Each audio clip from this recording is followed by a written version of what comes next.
Welcome to Digimon. Hello and welcome to Digimon and welcome to another video. If you like this sort of content, please make sure to like the video, subscribe to the channel and ding that notification bell so you're not missing out on any of the latest content. With us going to regionals this coming weekend, we're heading down to Bristol for the regionals down there. Going to be a hopefully fun time. I mean, I'll be honest, this format isn't my fave, but we're going to go have fun. It's our first big regional in literally forever. We're going down. Obviously, we did the Dark Sphere regional earlier this year. That was only a 60 or so person tournament. This one, a lot bigger. So it's going to be very, very fun to head on down and, just play some Digimon. Obviously, if you do spot us there, do feel free to say hello. Hopefully I will be, not salty enough from my losses to say hello back. But, I'm sure it'll be fine. In this video, we are looking at cards that we think could actually be quite important in this format. Older cards mostly, not looking necessarily at the stuff from BT23, but more stuff that's going to help you in certain matchups. Now, when we're looking at the current decks which are doing really well, two spring to mind straight away, which is Hoodie. We've got Royal Knights. Hoodie, I think, is kind of Boogeyman number one. We've got Royal Knights. Rocks does pretty well, though admittedly these cards might not do as much to that, but definitely got Hoodie and Rocks and Royal Knights, very much on the forefront of the brain. So with that in mind, we've been kind of scouring around the place, and some of these cards have already made somewhat of a comeback in this format, but this is kind of a video to kind of discuss cards that are making their comeback, could make their comeback, or maybe will make a comeback in this format, just based on some random thoughts and processes here. Some of them will have crossover in terms of what we're going to talk about, and some of them are going to be kind of a little bit more standalone. But we'll go into the first ones I want to talk about. Is I reckon we're going to see the comeback of people fielding kind of these almost kind of floodgate options. So stuff like your Crimson Blaze that deletes 6,000 all the Digimon with 6,000 DP or less, and then also stops your opponent from playing Digimon by effect. Stuff like Kongu, which until the end of your opponent's turn, your opponent can't attack with Digimon that are 7 play cost or less, and can't add cards to the security stack. Stuff like Revelation of Light, which puts a -5 on the board. Stuff like Sorai, which will stop all of your opponent's Digimon no Digivolution cards from attacking. Things like this. Ice Wall. These things that put like a blanketing effect on the entire board. And like I said, some of these are kind of going to be working in conjunction with other things, and some of them are not. Some of them are very much standalone. And just as a preface as well, we've tried to kind of think of at least 2 cards per colour. Slightly more in some cards' cases, which is why I've ended up with this really random 20-ish card number that we're talking to today. But stuff like Crimson Blaze, I think this was my first thought for putting into my Blackwall Greymon deck, for example, for the Hoodie matchup as well as the Royal Knights matchup, because a Crimson Blaze at the right time can stop the big Omnimon play. Though, to be honest, a lot of Royal Knights decks have kind of moved away from that necessary OTK kind of playstyle. You don't always need it, you see it less and less, but it does kind of stop things like your Drassel, like your because you're playing something by an effect from there, stuff like your Purge, those sorts of things. So Crimson Blaze can still very much do quite well in that matchup. Stuff like Kongu is kind of, and Crimson Blaze does this too. Crimson Blaze is also quite good in this matchup, but Kongu is quite good for the Hoodie matchup. Now, they're not adding things to their security stack at all, unless they're taking in very strange stuff, really. But the fact that they can't attack with the 7 cost or less, that means that Hoodie really can only attack with, Shakuamon or very minimal level 6s if they're playing them. And to be fair, a lot of people are playing kind of these weird kind of lists with Hoodie, that have got like Blackwall Greymon in them, or they've got Alphamon experimentation. This sort of thing. So it's not going to necessarily stop everything in the Hoodie deck, but it is going to stop their main combos. So the Hoodie Loop, for example, where we're going to be attacking him with Hoodiemon, DNAing and attacking over and over and over again. Won't be able to do that because Kongu will just stop that from happening. And Crimson Blaze, like I say, kind of does a similar thing, stops them from playing things out, so that's quite good. Stuff like Ice Wall, every time they attack in, they'll lose 2 memory. Now, granted, Ice Wall, of course, is a limited card still, and it's probably apart from maybe one other card or two other, well, apart from maybe a couple of the cards in this 20-ish list, is very much kind of like probably one of the more well-known cards in here. This isn't necessarily obscure cards; it's more cards that are going to be making more of a comeback in people's builds, like we think.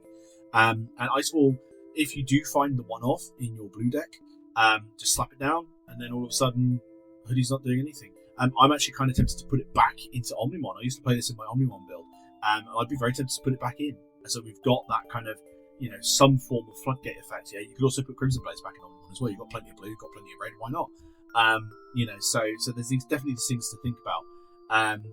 In terms of kind of other things as well, the Sorai. Now, Sorai isn't necessarily going to hurt Hoodie that much. Trashing top 4 distribution cards with your opponent's Digimon, you might get rid of some key things from the stack. So you might get rid of stuff like the BT23 rookies, for example. So that could be quite good. But this is mainly in here for the Royal Knights matchup. So Royal Knights obviously plays out a lot of stuff, but none of it's going to have Digivolution cards. And so this just stops them from being able to do any of that stuff. Royal Knights doesn't Digivolve at all on its turn. It can only really Digivolve on the opponent's turn with the Abekamon and with Aces if they're running them. So Sorai, I think, could be quite a good way of stalling out Royal Knights. It doesn't necessarily clear board. It's quite hard to clear a board like Royal Knights because of how big their Digimon are. But if you could stall them out, that still works pretty well. Another card we've got to look at as well is Revelation of Light. Now, Revelation of Light is again kind of more for the Hoodie matchup with the -5. This actually is something that Beardy Dan from our team always likes to experiment with, because of the fact that he's I think one of the first decks he really experimented with was Sukumon, and he put a Kari package into it, and then he's found a way of getting Revelation of Light into a bunch of lists. And one of those lists was actually his Royal Knight list that we did a deck profile on recently. Do go check that out if you like to see his build. But the Revelation of Light is going to put a -5 on the entire board. So that, in the Hoodiemon matchup, isn't going to necessarily delete the Hoodiemon herself, but it will instantly delete everything she plays out if they don't have Casecade, and specifically if they've got Casecade out, that they're okay, but obviously they're going to be much smaller, so much easier to deal with. Now the Revelation of Light also kind of needs to be used with Karis in mind. So you could use stuff like the BT8 one when you're adding something to security. You can use the BT4 one when something is removed. Revelation of Light, of course, is going to do both of those things because it's going to remove something from the stack, so playing out a level 4 or lower. And then if you've got Kari, it's going to add itself to the stack. So you're going to be able to get memory either way with either of those two Karis. In fact, I play both of these Karis in my Kentaurus one list. I'm not saying Kentaurus one is going to suddenly become a Hoodie slaying monster, but it's still something to consider. Then other things we're going to talk about here as well is Breath of the Gods. Now, Breath of the Gods is a real old card, BT3. It gives one of your Digimon reboot, and then gives that Digimon the effect of not being able to have its DP reduced or return to owner's hands or deck. So it gives you a little bit of a protection effect for 2 cost. Granted, it's only going to last until the end of the opponent's turn, but it's still going to help you quite well. I mean, not being able to be DP reduced, that's really good against Hoodie, because the Hoodie does a lot of DP minusing, and not being able to return to hand of deck is kind of going to help you in matchups against stuff like Omnimon, stuff like Royal Knights, because those do have those bot decking effects. You won't be able to stop all of their effect from doing some damage to you, but you'll be able to stop some of them. But it's mainly that DP protection, I think, that's going to really carry Breath of the Gods and maybe get it to come back in people's decks. When looking at some of these other cards as well, we've got Black Sabbath. Now, Black Sabbath is an interesting card, probably one of the newer cards we've got in this little selection. It's got a trash and main effect, so if you have 4 or fewer cards in your hand by paying 6 cost, return this card to the bottom of the deck and delete one of your opponent's unsuspended Digimon. And then main trash one card in your hand, and then delete one of your opponent's level 4 or lower Digimon. So the fact that you've got that main effect to just trash a level 4 or lower, that helps you stop the Hoodie stuff. As long as they're not playing loot deck and you can do that, it's fine. It's got security effects as well. Delete one of your opponent's level 6 or lower Digimon, so that is pretty good. So this is probably one of the cheaper options for deleting stuff that you've got access to. And the fact that it's got a trash main effect to delete something, granted you have to pay 6 costs for it, which kind of sucks, but you stop yourself from milling out, I suppose. The main effect is quite nice, and the security effect is okay. It's not going to do anything in the Royal Knights matchup, but it will help hurt Hoodie. And there have been some decks that have been playing this, like 17 Great Demon Lords, for example. We've been putting it in that, and a couple of other little lists as well. Then another option to talk about is, of course, Biting Crush, and you can't talk about Biting Crush without Leviamon. Now, some of these cards are kind of indicative of certain decks, but Leviamon, although you can obviously play a Leviamon deck, and honestly that probably would be a really good play in this meta, you can kind of just put Leviamon and Biting Crush into a bunch of different purple lists. You can put it in 7 Great Demon Lords, you can put it in Lucamon, you can put it in a lot of these different lists, and it will do you well. And of course, what it will do is when an effect plays an opponent's Digimon, which Royal Knights does, Omnimon does, Hoodie does, obviously, you're then going to get to play a Leviamon. And Leviamon, of course, will come out on play. If your opponent has as many or more total Digimon and Tamers, you then delete one of your opponent's highest level Digimon. Then delete one of your opponent's lowest level Digimon. And also, when the opponent's Digimon is deleted, you gain 1 memory for each Digimon deleted. So you can gain 2 memory for deleting 2 things, which is not bad at all. Personally, I've always hated Leviamon as a card. I find it obnoxious. I mean, I'm kind of a little bit. I always don't like playing against purple. I'll be honest, which kind of helps me in this meta because purple is kind of mostly not around now. But I don't mind playing purple. With given the right deck. But I tend to find the decks I hate the most tend to be purple. I'll be honest. At least classically speaking, it's not always the case. Right now, it definitely isn't. But I can see the Leviamon definitely coming back. You set up your Biting Crush, Hoodiemon goes into its combo, sick. Out comes Leviamon, bang, bang, bang, off you fuck. So it's I think going to be something that's going to put in a lot of work and something that definitely the team mentioned as well. Now, sticking to purple as well, one of the more well-known cards here, one of the more infamous cards here, a card that people have wanted to be put on the ban list for a long time is Shangreimon Rune Mode.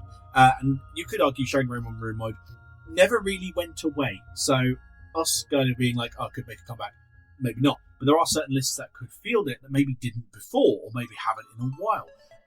Of course, what it is going to do is when you're going to Digivolve into it and when it's deleted, you're going to put minus 5,000 DP onto the opponent's board. And essentially what that will mean is that, again, if they don't have K-Skate out, all of Hoodie's board is going to die. It's going to stop a lot of what Omnimon is trying to do as well. Not necessarily all of it, but some of it. Then here's the alt art now, I guess. I managed to press on. Is that the thing? Oh my god, that's a thing. I didn't know you could do that on this. Wow, that's cool. You can cycle through the cards by some alt art and other things into sunlight now. Anyway, sorry, tangent.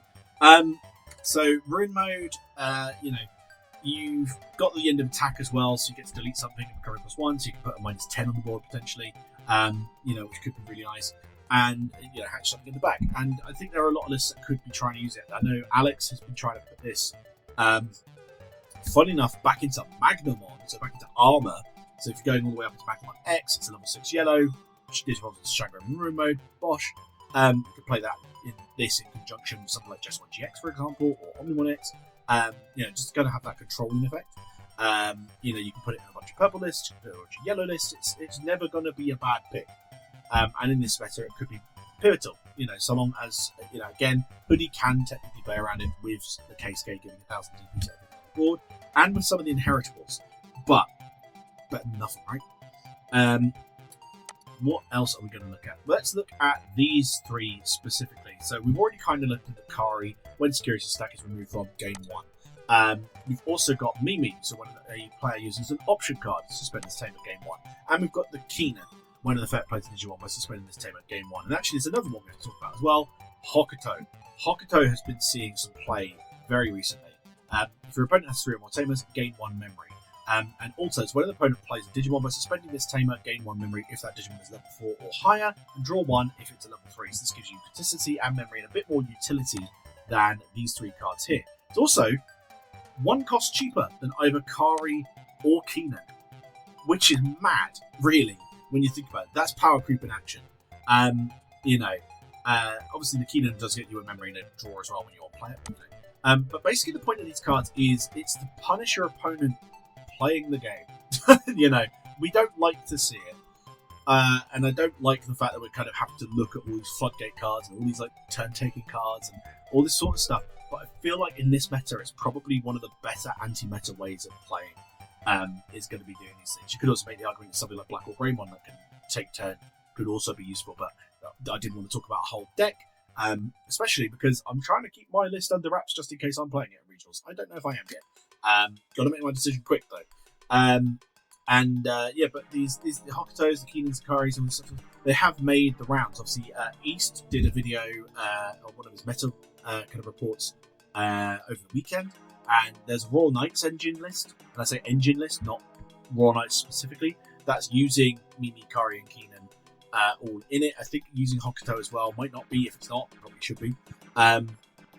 It's basically the entire point of it is you set them all up, and then so as soon as Hoodie goes into its combo, cool. I gain a memory, gain memory, boom, back to my turn. No loot for you. So not bad at all. We also think Digimon Emperor is going to make a little bit of a comeback. And this, of course, is the older one, the BT8 one, not the EX10 one.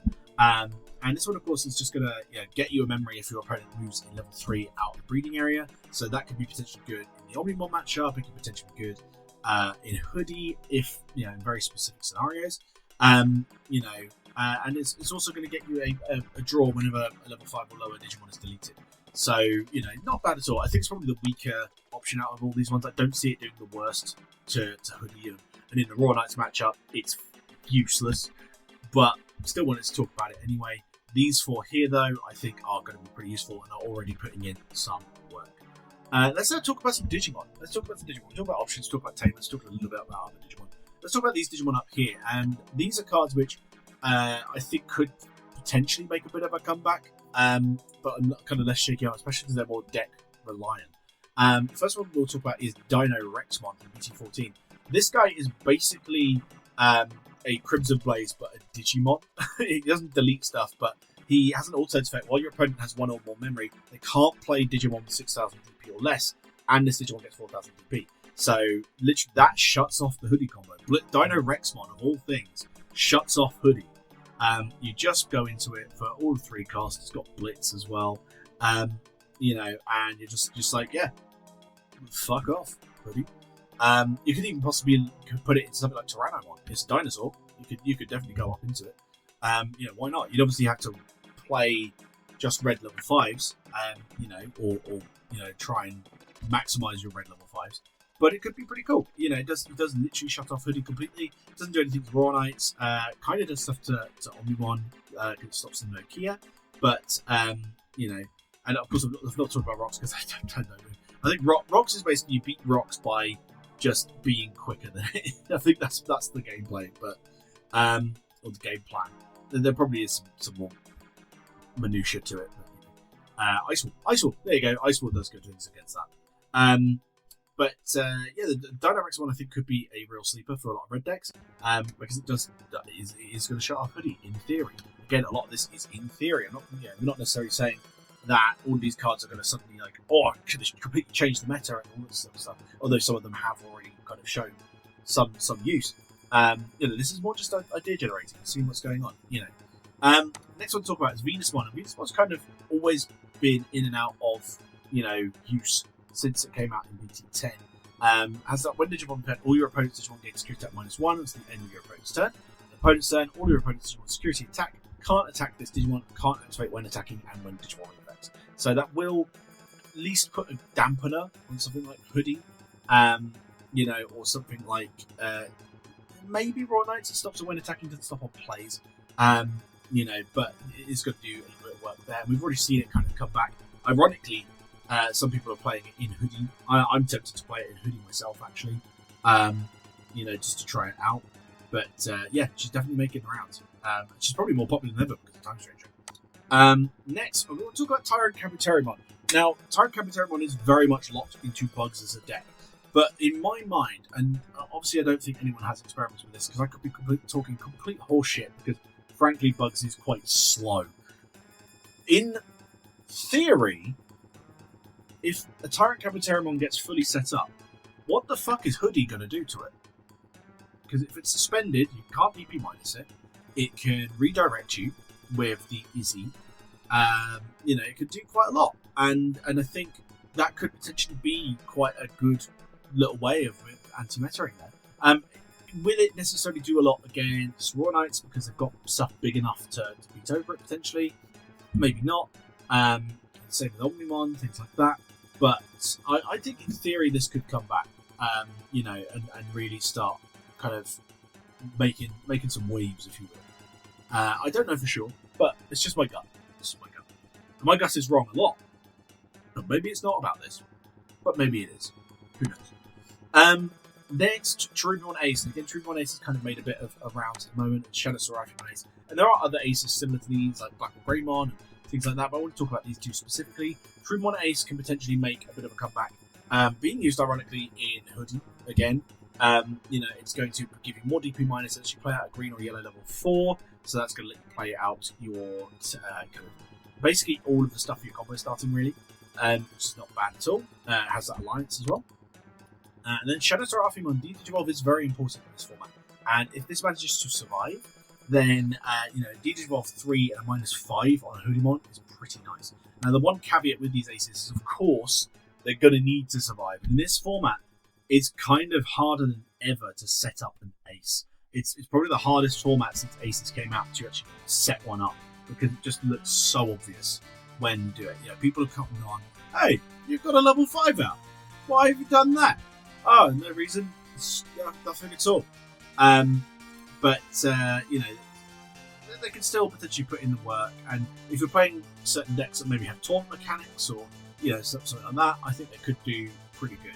But that's kind of where we're thinking. These are, you know, like I say, these are all cards to experiment with. They're all cards that theoretically are going to be able to make a comeback in this format, or, you know, are in some cases already are. But yeah, that's where our headspace is with these ones. So let me know what you guys think about these cards and whether or not you think they can make comebacks and waves in the current format, and what other cards you guys are thinking about as well. You know, what sort of things are your secret tech spices for your regionals or your locals, or whatever you guys play. And what's your kind of best thinking towards beating stuff like Hoodie and Raw Knights and all these frankly gross decks? You know, and also just let me know if you like this sort of more casual card discussion. I want to try and do more discussion-based content on the channel, because I do tend to find it's some of our better performing stuff when we actually do bother to just have a conversation. You know, so I think I want to do more of this sort of stuff. You know, plus it means I'm not necessarily stressing every week about testing stuff or anything like that. You know, I can just kind of chill, talk to you guys, see what you guys say in the comments, and, you know, whether or not you agree with these picks or not, it's all just thoughts at the end of the day. It's all just part of the conversation. So I'd really like to see what you guys are thinking, and thank you again to my wonderful guys, you know, on the team who helped me kind of pick a lot of these cards last night. We were chatting away until about half 11 last night about cards, you know, just chewing the fat, and you know, so thank you guys for helping my brain, because my brain can't think of everything on its own, you know, all the time. And yeah, anyways, I'm kind of rambling now. Like, subscribe, ding that notification bell, and we'll see you again on the next video. Let me know in the comments, of course, what other cards you guys are thinking can make a comeback in this format, and what other things you guys are taking in for this format. But until next time, keep it digital.